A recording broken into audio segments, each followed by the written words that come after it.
ceux qui pleurnichent et ceux qui se battent.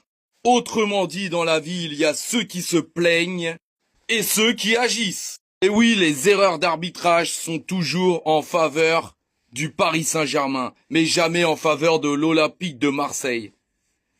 Alors avant de développer dans cette vidéo, on n'est pas là pour dire qui a la plus grosse, de toute façon, on a le résultat, on le sait très bien, mais simplement pour vous démontrer que les erreurs d'arbitrage, il y en a pour tout le monde. N'importe quel supporter peut raconter son expérience ici en commentaire et vous allez voir, il y a énormément de clubs.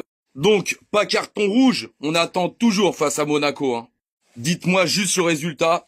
Et d'un autre côté, ça a permis à Donnarumma d'être encore plus performant aujourd'hui. Benzema sur Donnarumma. Elle est où la faute? Est-ce qu'elle est sifflée? Et pourtant on avance toujours. Barcelone PSG, qui se souvient la sanction de cet arbitre? Qui se souvient? Beraldo sur Aubameyang. Lors d'un classico en plus, Voilà, il y avait 0-0 pourtant. Expulsion de Beraldo. Et pourtant, on gagne 2-0. Et on va dire, oui, mais non, il y avait faute. D'accord, alors carton rouge. Ok. Moitié de terrain. Il y a un défenseur parisien aussi qui revient. Je vais vous montrer encore la différence. Moitié de terrain contre Toulouse. Pareil, Bradley Barcola qui part seul. Alors on va dire, oui, là, il y a un défenseur, mais il y en avait un parisien également. Sauf que contre Marseille, c'était plus excentré. Mais là, un simple carton jaune. Pourquoi? Alors expliquez-moi. Encore une fois, en Coupe de France, le but d'Achraf Hakimi contre Lens était normalement validé.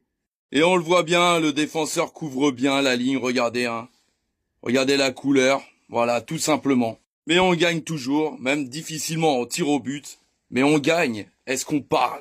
PSG Eindhoven, y avait-il penalty sur Asensio dans le temps additionnel? Pourtant, on finit à 1-1, on va dire, ouais, mais là, on aurait eu la victoire, justement. Est-ce qu'on aurait rencontré Liverpool et patati et patata? Vous perdez tout simplement trop de temps à jacter. Le problème, c'est que vous jouez qu'une fois par semaine, alors vous avez tout le temps possible. Mais concentrez-vous.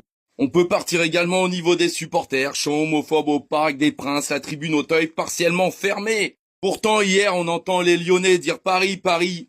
Voilà. Est-ce qu'il y a arrêt du match?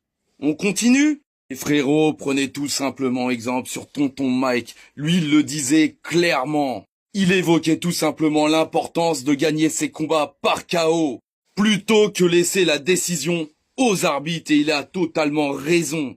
En l'occurrence, chaque club peut se trouver n'importe quelle excuse, mais l'important c'est de savoir vraiment à l'intérieur qui a le niveau, qui a pas le niveau, tout simplement. Mike Tyson aussi aurait pu se